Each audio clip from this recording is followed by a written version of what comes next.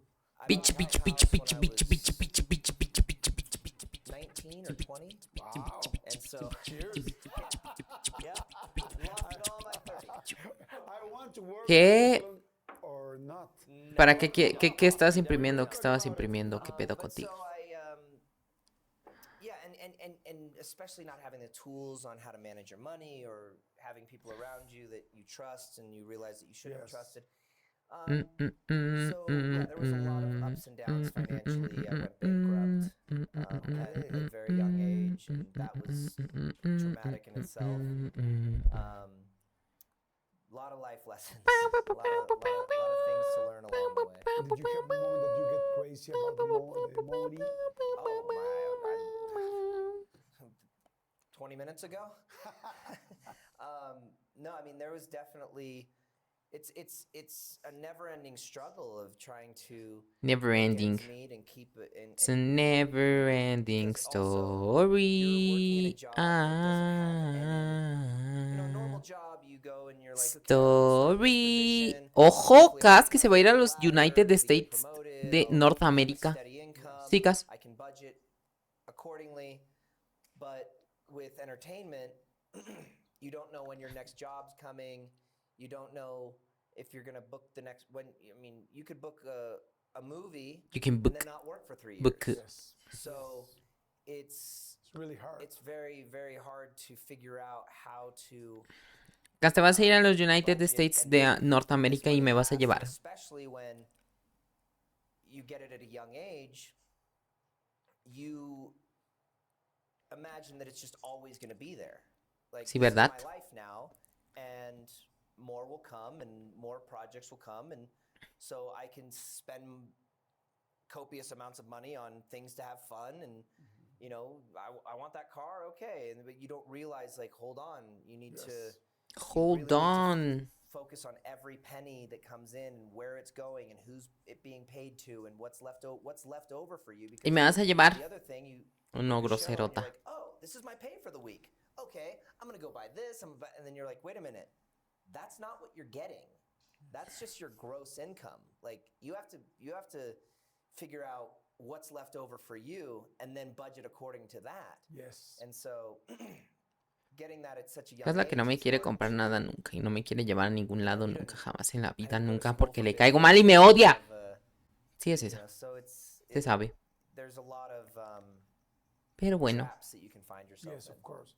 I guess all that stuff happened to a lot of kids that started Ya me lo esperaba de la really casa. early in this media. Yeah. You know? So when was your first sitcom or your first? I was doing like guest spots on shows like Home Improvement, Drew Carey Show. I was doing a lot of guest spots, and then I got an audition for a show called The Amanda Show, and I grew up watching Nickelodeon, and that at the time. With your father? Yeah. Well, So how do you get there? well. Bien groserota la Cas siempre. After you watch it on TV, and after you were Se there, It was like a sabe. dream. I mean, I was Wow. on set. I was like, wow, Nickelodeon. I mean, this is all I've wanted to do. This is Nickelodeon. where I wanted to be. And Cas, dime una constelación. an audition? Yes. Yeah, so I did an audition, and I had to come up with, it was a comedy show like Saturday Night Live where you had to play a bunch of different characters. And they asked me to come in with 3 original characters and had to write the material myself. But I had already been doing so many voices, and I loved that.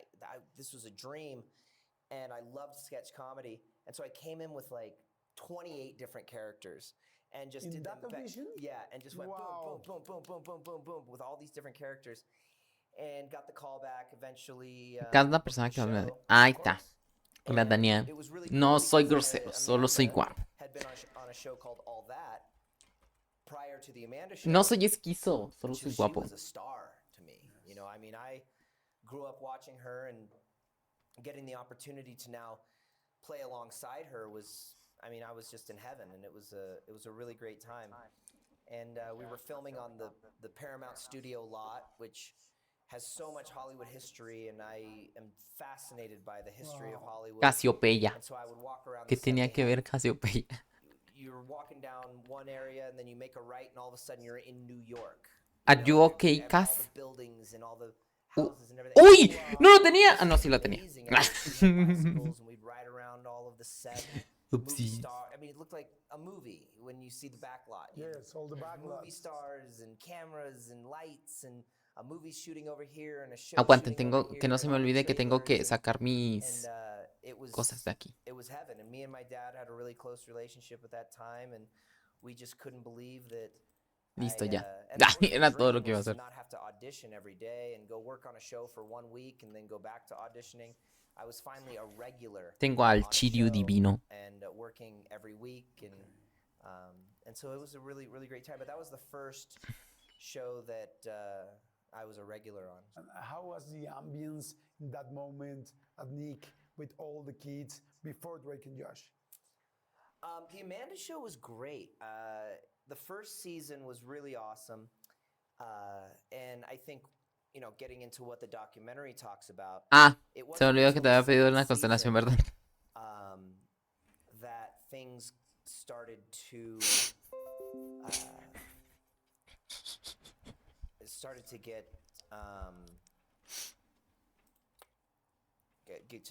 really bad. I didn't watch the documentary till now, but I know all the things that talk about it, and it's very hard. First, Upsis. how Drake and Josh started.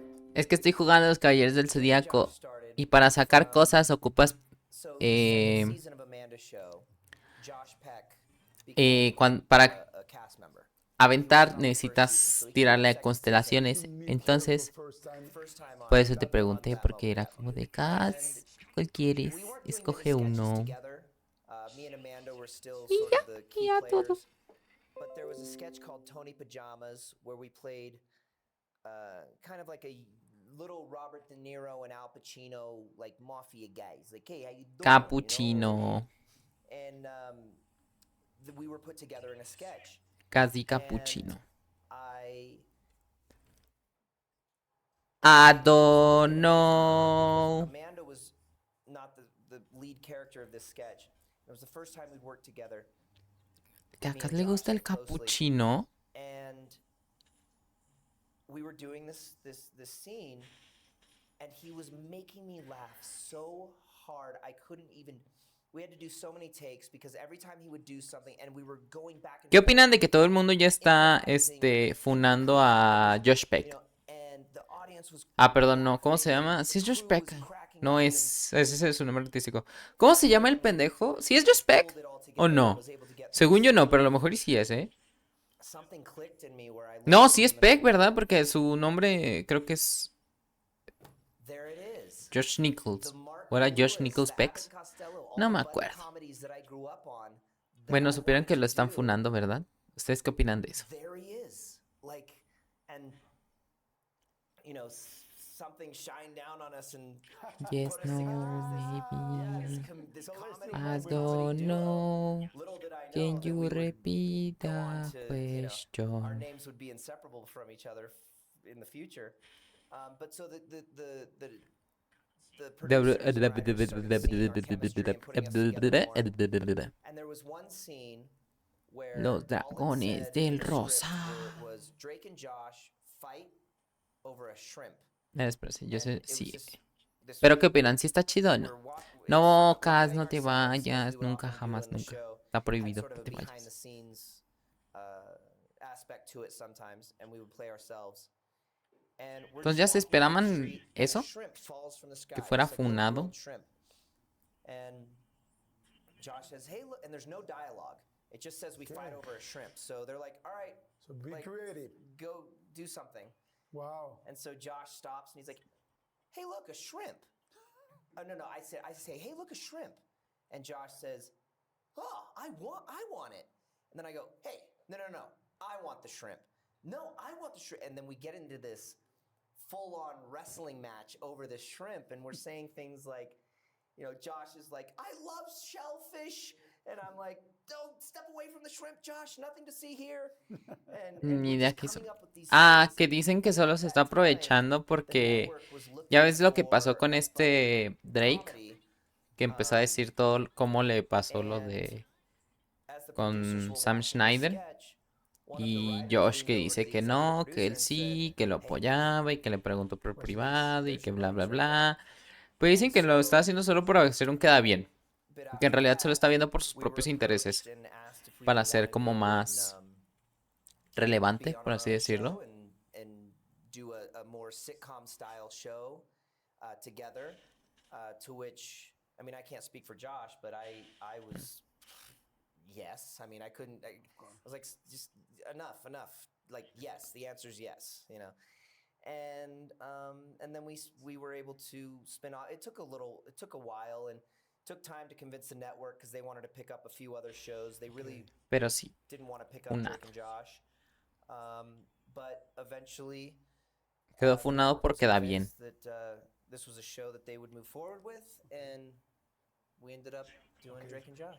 The first season was a successful season.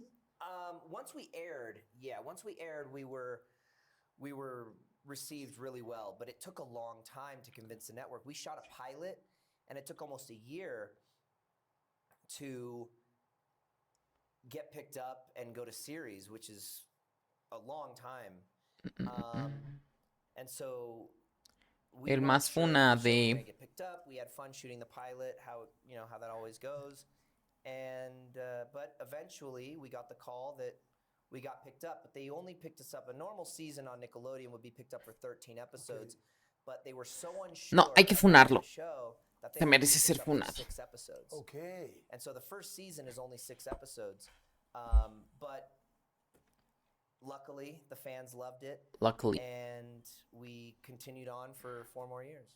How many seasons did you do? We did 4 seasons and 2 movies. And 2 movies. Yeah. Wow. Did you become real For friends? 3 movies. Okay. Did you become real friends behind scenes? Josh and I's relationship was like, I would compare it to real brothers. I mean, there were some times when we were inseparable, sometimes when we had great times together, and then sometimes when we didn't want to be around each other, so, and we were going through our adolescence at Hay that que time. funar I a was dealing Josh with Peck. a lot of dark things, and what I've read in, Por feo. I've talked to Josh ¿Qué? later in life and what he's No come out cierto, with in yo his no book dije eso. and in interviews. Bromita. I realized that we were both going through a lot of personal, traumatic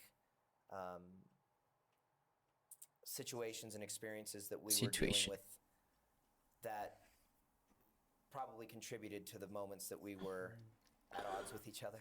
Are you in touch right now? I don't really keep in touch with Josh that much. There's a lot of people on the show that I do keep in touch with. I'm great friends with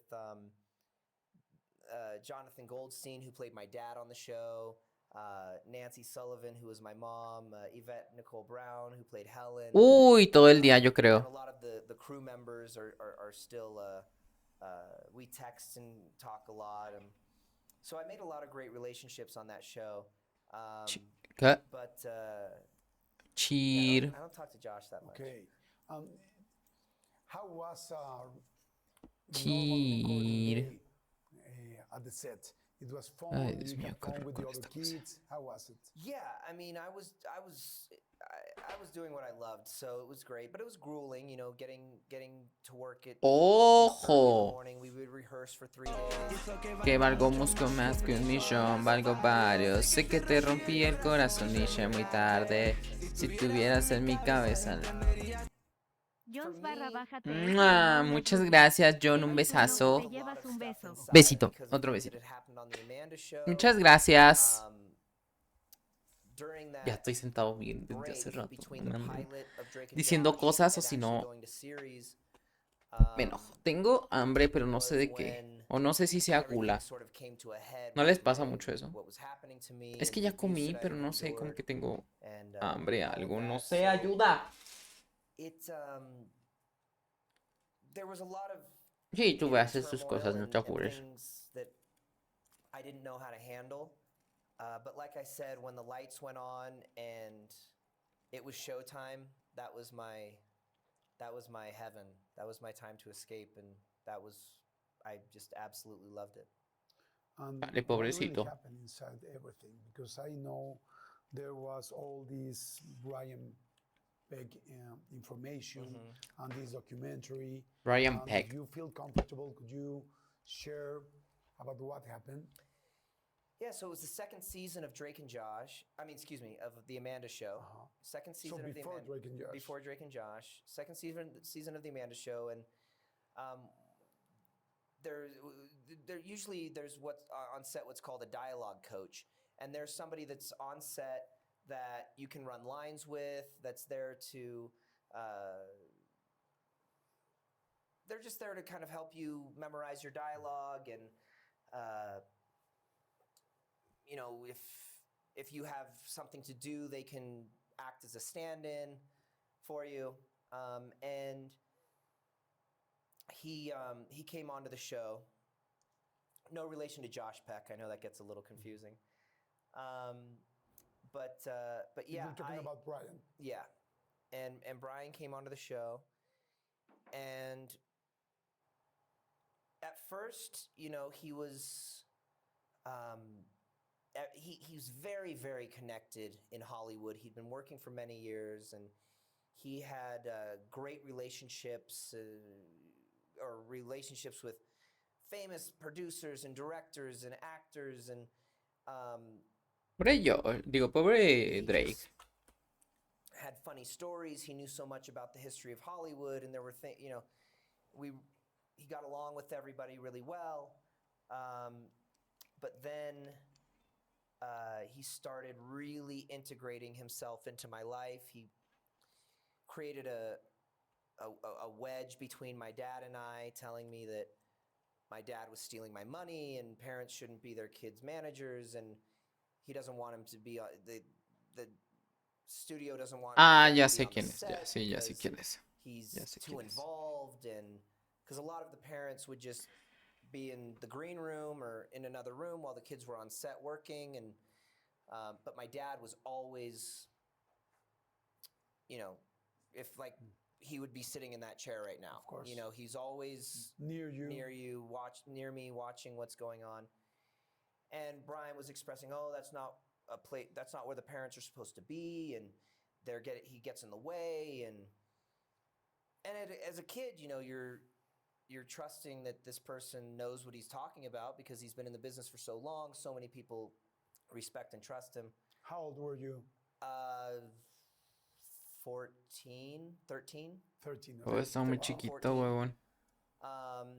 And so he became my dialogue coach. He became my acting coach. I would often go to his house and have, if I had an audition, we would work on dialogue. Spending the night? Not yet. My dad was always there. My dad was always, if I was working on dialogue, my dad would be sitting on the couch, always within eye distance, always. Just watching. Yeah, just watching, and he started to feel uncomfortable with just the way that Brian would interact with me, and he would tell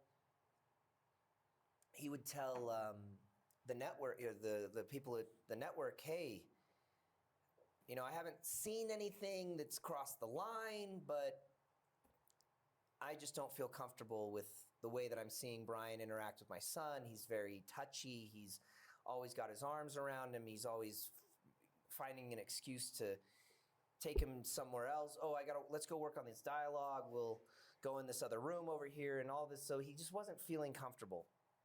And the network's response was, A ver si no muero. "Oh, well, you don't understand. You know, Brian's gay, and he's just a very touchy-feely person, and Valiendo that's just madre. his personality, and there's nothing you need to worry about. ¿Qué pasa acá? You know, you're overreacting. being homophobic, and you know, it's not.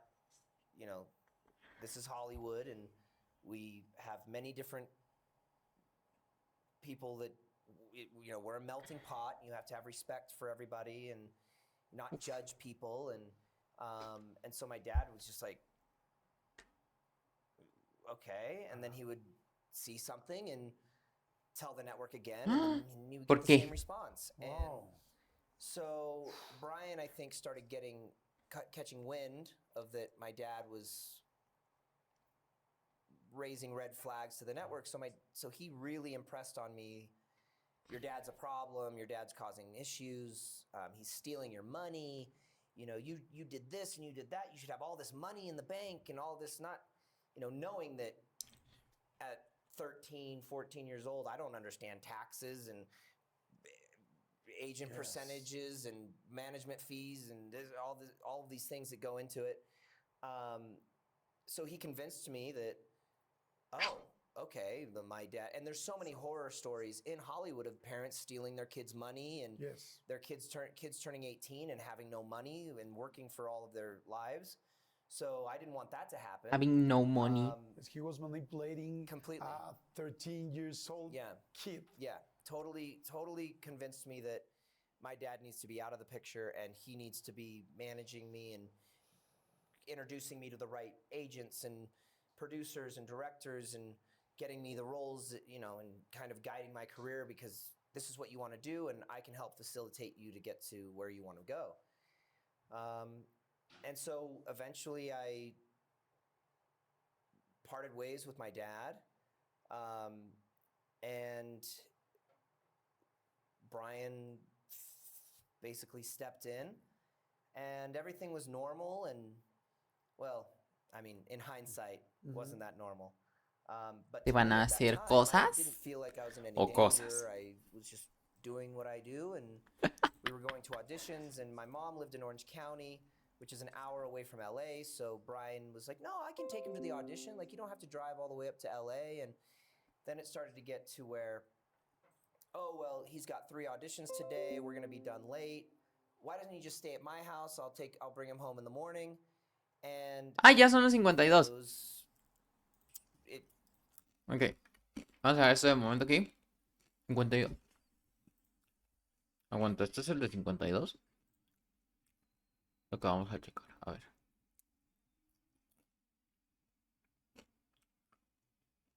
No, ok, este es el de 53. Ok, podemos seguir un poquitito más. I was feeling comfortable because I would stay at Brian's house and nothing would happen. I mean, Ay, bueno. ¿Saben qué, men? we'd get home. Aquí ya se van a hablar de cosas intensas. Entonces tampoco es por ser malo, pero es más que nada para como no perder el hilo. Entonces por aquí vamos a ir terminando lo del video. Y para seguir el otro rápido. Se me quedan, ¿se les quiere un besito?